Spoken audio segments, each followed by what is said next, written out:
वाले हैं। लगभग हर यूनिवर्सिटी में 20 नंबर के शॉर्ट क्वेश्चन यानी वेरी शॉर्ट क्वेश्चन आते हैं। वेरी शॉर्ट क्वेश्चन का मतलब ये अति लघु प्रश्न। तो अति लघु प्रश्न हर यूनिवर्सिटी में पूछे जाते हैं। तो आज आपके लिए हम वेरी शॉर्ट क्वेश्चन लेकर आए हैं। 100% इम्पोर्टेंट हैं, चाहे किसी भी यूनिवर्सिटी से हो, आप ये क्वेश्चन आपको देखने को मिलेंगे। तो एक एक क्वेश्चन का आंसर आपको बताएंगे, अच्छे से आपको उस क्वेश्चन को समझना है। और एक भी क्वेश्चन इनमें से ऐसा नहीं है जो कि इम्पोर्टेंट नहीं है। कॉन्स्टेंट्स कितने प्रकार के होते हैं, स्क्लेरोनॉमिक, रियोनॉमिक, ठीक है, नॉन रियोनॉमिक, ये सारे आपको अच्छे से तैयार करने हैं। कौन से व्यवरोध समय पर निर्भर करते हैं, कौन से नहीं करते हैं, ये सारे क्वेश्चन एग्जामिनेशन में चाहे शॉर्ट में चाहे वेरी शॉर्ट में हर बार पूछे जाते हैं।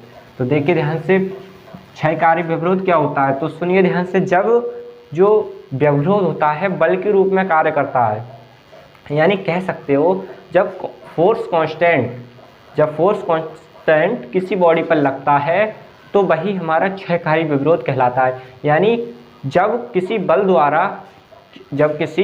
द्वारा किसी वस्तु की मोशन को हम कम करें या उस पर अंकुश लगाने की कोशिश करें तो उसी को हम क्षयकारी व्यवरोध कहते हैं। तो आप डेफिनेशन लिखोगे इसकी, जब बल व्यवरोध के रूप में कार्य करता है तो उसे हम क्षयकारी व्यवरोध कहते हैं। ठीक है, पहला क्वेश्चन का आंसर। दूसरा, कौन सा व्यवरोध समय पर निर्भर नहीं करता, तो इसका आंसर है स्क्लेरोनॉमिक। स्क्लेरोनॉमी, इंग्लिश में स्क्लेरोनॉमी ही लिखा जाएगा इसे, ठीक है, स्क्लेरोनॉमी, ठीक है, स्क्लेरोनॉमी कांस्टेंट इस टाइप से, ठीक है, कांस्टेंट। ये देखिए इस टाइप, ठीक है। उसके बाद आता है डी-एलम्बर्ट सिद्धांत क्या है। डी-एलम्बर्ट सिद्धांत मोस्ट इंपोर्टेंट है, एग्जामिनेशन में शॉर्ट क्वेश्चन में ये आ सकता है और वेरी शॉर्ट में भी आएगा, ठीक है। तो डी-एलम्बर्ट प्रिंसिपल क्या होता है, डी-एलम्बर्ट प्रिंसिपल बस इतना सा होता है। देखिए यहाँ लिख देते हैं क्वेश्चन नंबर कौन सा, ये तीसरा, तो तीसरे का आंसर है ये n बराबर 1 to 1 या जे लेते हैं,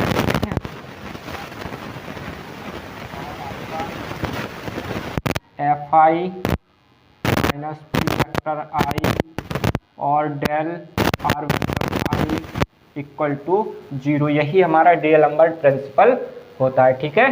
उसके बाद चौथा, जनरलाइज्ड कोऑर्डिनेट क्या होते हैं। चौथा क्वेश्चन कह रहा है जनरलाइज्ड कोऑर्डिनेट क्या होते हैं। जनरलाइज्ड का मतलब हिंदी अर्थ होता है सामान्यकृत निर्देशांक। सामान्यकृत निर्देशांक क्या होते हैं, तो आप लिख सकते हो बे कम से कम निर्देशांक जिनकी जरूरत हमें किसी पार्टिकल की मोशन को डिफाइन करने के लिए होती है।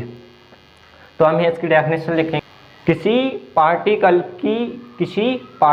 की या किसी बॉडी की मोशन को डिफाइन करने के लिए कम से कम कोऑर्डिनेट्स की संख्या को हम जनरलाइज्ड कोऑर्डिनेट कहते हैं, ठीक है। सुनिए ध्यान से, किसी पार्टिकल की मोशन को कंप्लीटली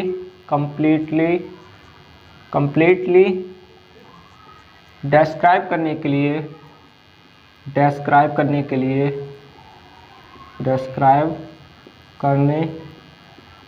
लिए जितने कोऑर्डिनेट्स की ज़रूरत होती है, जितने कोऑर्डिनेट्स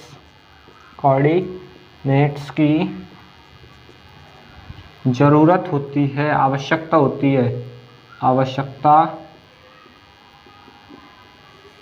होती है, उसी को किसी पार्टिकल की मोशन को कंप्लीटली डिस्क्राइब करने के लिए जितने कोऑर्डिनेट्स की आवश्यकता होती है उन्हें जर्नलाइज्ड कोऑर्डिनेट, हिंदी में प्रासामान्यकृत निर्देशांक कहते हैं, ठीक है, कोऑर्डिनेट्स कहते हैं। वेरी शॉर्ट क्वेश्चन के आंसर आपको ऐसे ही लिखने हैं, ठीक है। क्वेश्चन नंबर 5 का आंसर लिखते हैं आप। क्वेश्चन नंबर 5 क्या कह रहा है, पढ़िए इसको ध्यान से। अगला देखिए 5, जनरलाइज्ड मोमेंटम और वेलोसिटी में क्या संबंध होता है।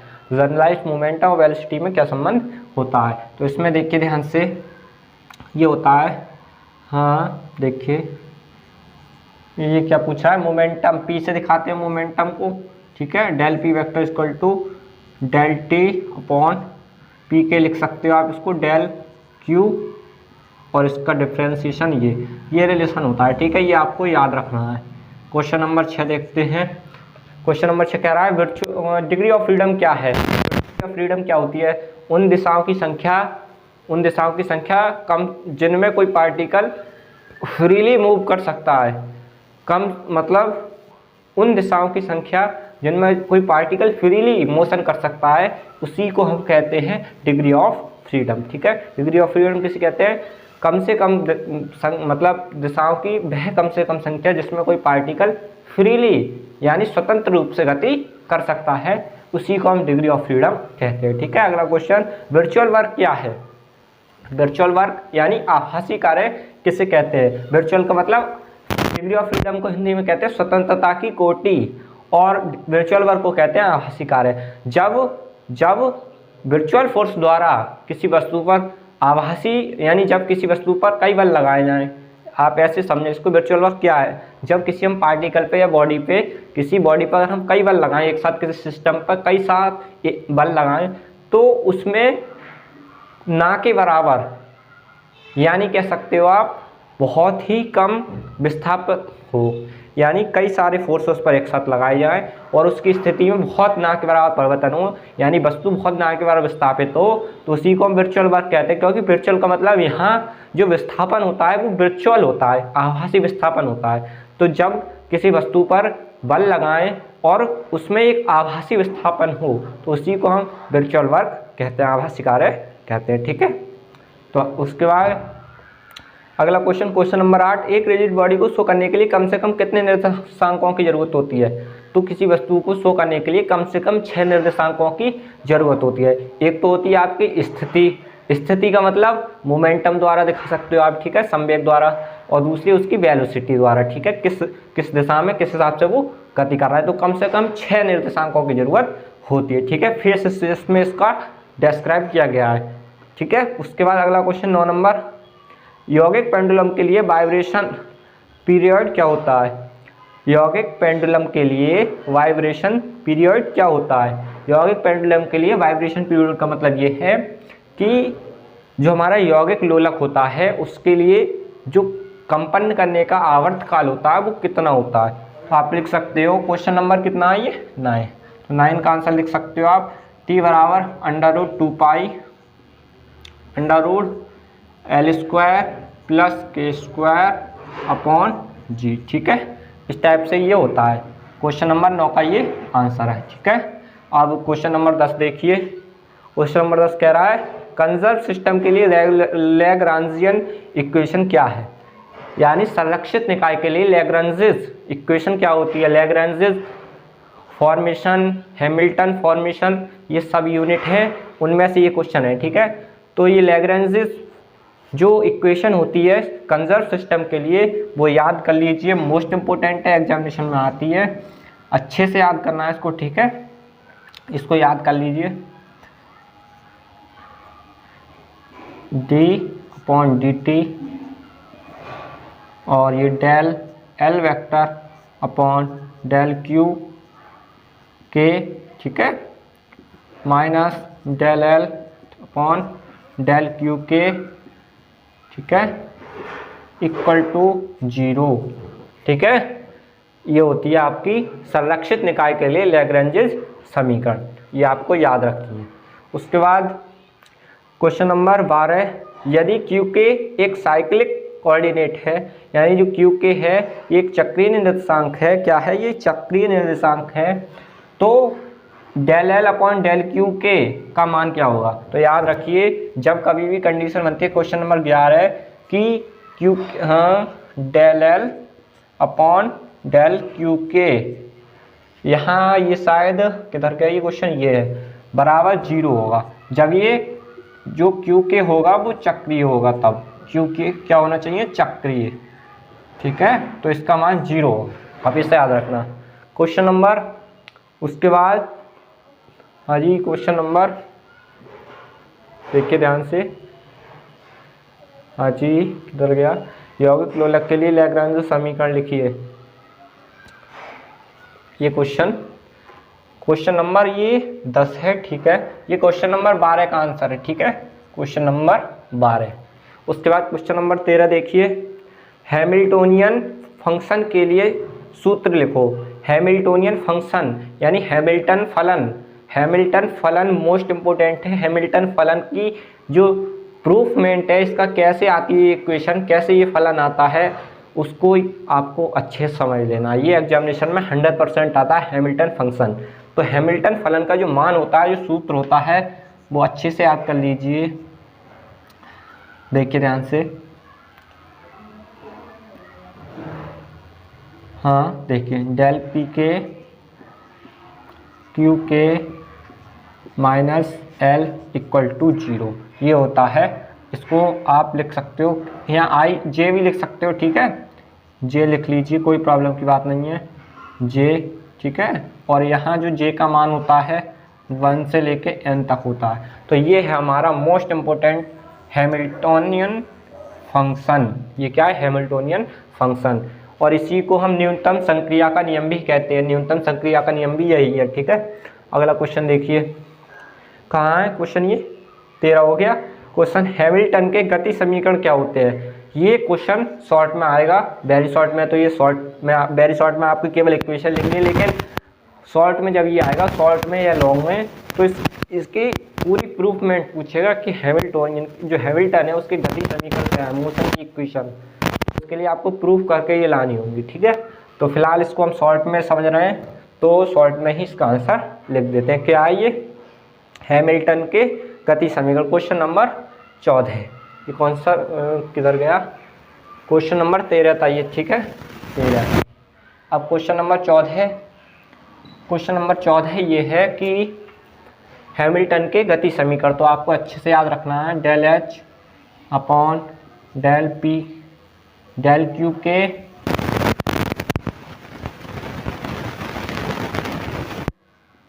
इक्वल टू क्यू के और del H upon del Q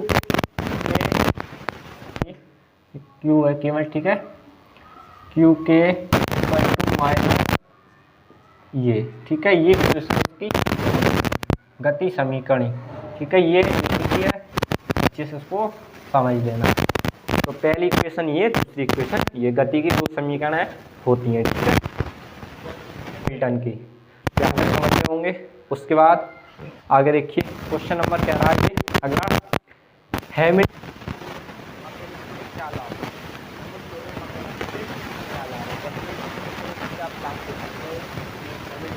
mechanics के द्वारा हम किसी पार्टिकल की मोशन को अच्छे से डिस्क्राइब कर सकते हैं। इसके लिए हमें लैग्रांज की अपेक्षा एक सुविधा मिलती है। लैग्रांज में हमारे लिए स्थिति और वेग दोनों की आवश्यकता होती है, जिसमें हम केवल एक हो चाहे स्थिति हो अच्छे से डिस्क्राइब होती है। लैग्रांज में हमें देखना पड़ता है कि देखिए किधर गई लैग्रांज इक्वेशन, ये है कि किस टाइप से उसमें स्थिति में चेंज होता है, यानी उसका डिफरेंशिएशन देखते हैं। लेकिन इसमें हम नॉर्मली कोई प्रॉब्लम नहीं है, इसको आसानी से हम स्थिति के द्वारा डिस्क्राइब कर सकते हैं, ठीक है। अगला क्वेश्चन किधर गया, न्यूनतम क्रिया के सिद्धांत का गणितीय सूत्र क्या है? क्वेश्चन नंबर 16 है। क्वेश्चन नंबर 16 और 13 का एक ही आंसर है, क्वेश्चन नंबर 16।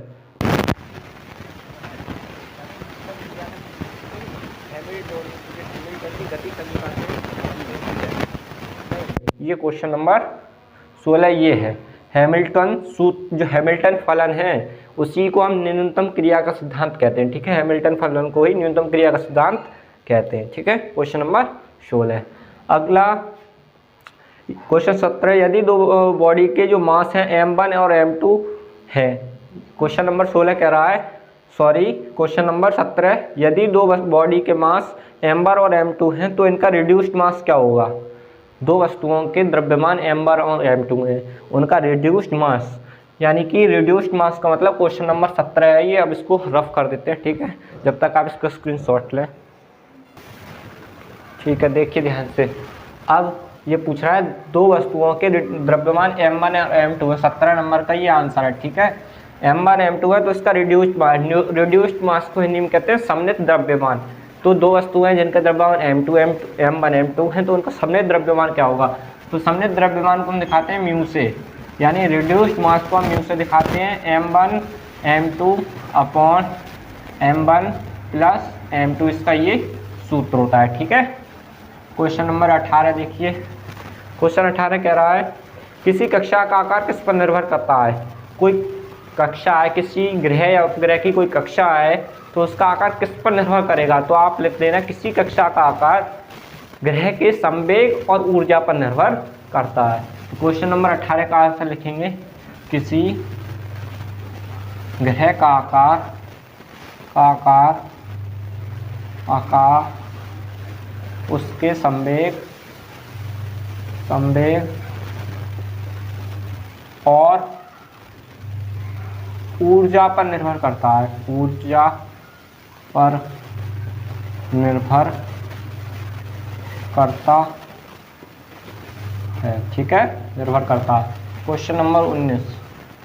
क्वेश्चन नंबर 19 कह रहा है सेंट्रल फोर्स के अंतर्गत गति करने वाले पिंड की गति समीकरण क्या होगी?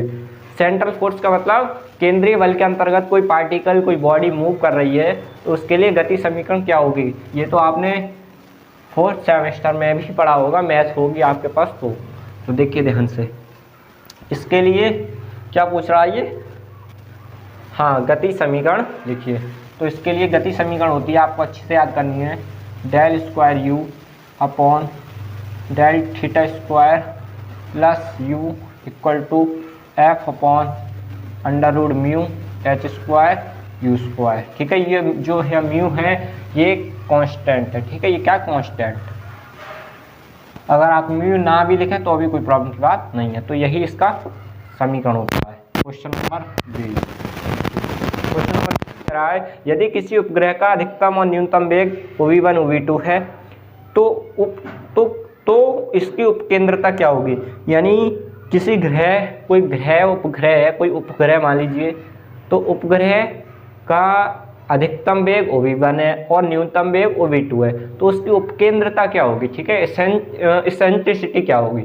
इसको दिखाते हैं हम ई से। ठीक है, ई बराबर इसका फॉर्मूला होता है OV1 minus OV2 upon OV1 plus OV2। ठीक है, इस टाइप से हो सकता है। अगर OV1 मैक्सिमम है तो OV1 OV2 में एक चेंजमेंट हो सकता है, जिसका मान ज़्यादा होगा वो पहले रखेंगे, जिसका मान कम होगा उसका मान बाद में रखेंगे। ठीक है, क्वेश्चन नंबर 21 देखिए। अब 21 नंबर क्वेश्चन कह रहा है इनवर्स स्क्वायर लॉ फोर्स के अंतर्गत गति कर रहे कण के लिए पोटेंशियल एनर्जी क्या होगी? Inverse square law of force, सार्वत्रिक व्युत्क्रम वर्ग बल के अंतर्गत कोई फोर्स गति कर रहा है, कोई पार्टिकल गति कर रहा है, तो उसके लिए पोटेंशियल एनर्जी, स्थितिज ऊर्जा क्या होगी? देखिए, inverse square law force, under inverse square law force most important है, ये लॉन्ग में आता है, इसकी पूरी डेरिवेशन पूछी जाती है, इसको तैयार कर लेना। ठीक है, तो ध्यान से देखिए, इसके लिए फॉर्मूला जो आता है, क्या पूछ रहा है ये? Potential energy. हाँ जी, तो पोटेंशियल एनर्जी को दिखाते हैं किससे? यू से दिखा देते हैं। तो इसके लिए फॉर्मूला आता है, वो आता है J square upon 2mr square plus K upon R। तो ये इसके लिए निकल कर आता है। क्वेश्चन नंबर 21 का दूसरा 22 देखिए आप। क्वेश्चन नंबर 22 क्या कह रहा है? दीर्घवृत्तीय कक्षा के लिए एक पिंड की कुल ऊर्जा क्या होती है? दीर्घवृत्त कक्षा के लिए, यहाँ क्या पूछा है? दीर्घवृत्त कक्षा के लिए, दीर्घवृत्त कक्षा के लिए। तो इसके लिए जो एनर्जी होती है माइनस के अपॉन 2a। ठीक है, ये होती है, आपको ये अच्छे से तैयार करना है। माइनस के अपॉन 2a, जो a है वो दीर्घवृत्त कक्षा की त्रिज्या है। ठीक है, उसके बाद अगला क्वेश्चन क्या है केपलर के ग्रह संबंधी द्वितीय नियम क्या है? केपलर का द्वितीय नियम क्या कहता है? केपलर का द्वितीय नियम, केपलर का द्वितीय नियम कहता है कि कोई पिंड है, कोई पार्टिकल है, कोई ग्रह है जो समान गति से घूम रहा है, तो केपलर का द्वितीय नियम कहता है कि किसी पिंड के द्वारा समान समयांतराल में समान क्षेत्रफल कवर किया जाता है, या कह सकते हो कि किसी भी पिंड का जो एरियल वेलोसिटी होती है वो कांस्टेंट होती है, यानी कोई पिंड समान समयांतराल में समान क्षेत्रफल तय करता है। ये नहीं है कि 1 घंटा में 10 मीटर स्क्वायर कवर किया है तो 2 घंटे में 15 करेगा, 10 का 20 ही करेगा, ठीक है। वो समान समयांतराल में समान एरिया कवर करता है। तो द्वितीय नियम ये कहता है, अच्छे से इसकी डेफिनेशन लिख सकते हो आप, कि केपलर के द्वितीय नियम के अनुसार कोई पिंड समान समयांतराल में समान क्षेत्रफल तय करता है, ठीक है। अगला क्वेश्चन नंबर 24 नंबर ये क्वेश्चन कह रहा है कि केपलर के ग्रह संबंधी तृतीय नियम बताइए। तृतीय नियम तो आप जानते ही हो, तृतीय नियम क्या होता है? T² = 3। तृतीय नियम ये है, ठीक है। क्वेश्चन नंबर 24 का ये आंसर है, ठीक है, ओके। तृतीय नियम ये कहता है कि किसी पिंड की दीर्घवृत्तीय कक्षा के द्वारा किस क्षेत्रफल कवर करने में लगा आवर्तकाल का स्क्वायर उसकी दीर्घवृत्तीय कक्षा की तृतीय घात के बराबर होता है, ठीक है। यानी T² अनुपाती 1/3। तो इस टाइप से हमने आज क्वेश्चन ये डिस्कस किए। 24-25 क्वेश्चन थे इंपॉर्टेंट। नेक्स्ट क्लास में हम 24-25 और इंपॉर्टेंट डिस्कस करेंगे, ठीक है। उसके बाद आपके वेरी शॉर्ट क्वेश्चन खत्म हो जाएंगे और आप फाइनली 20 में 20 नंबर लेकर आएंगे। किसमें? वेरी शॉर्ट क्वेश्चन में, ठीक है। धन्यवाद।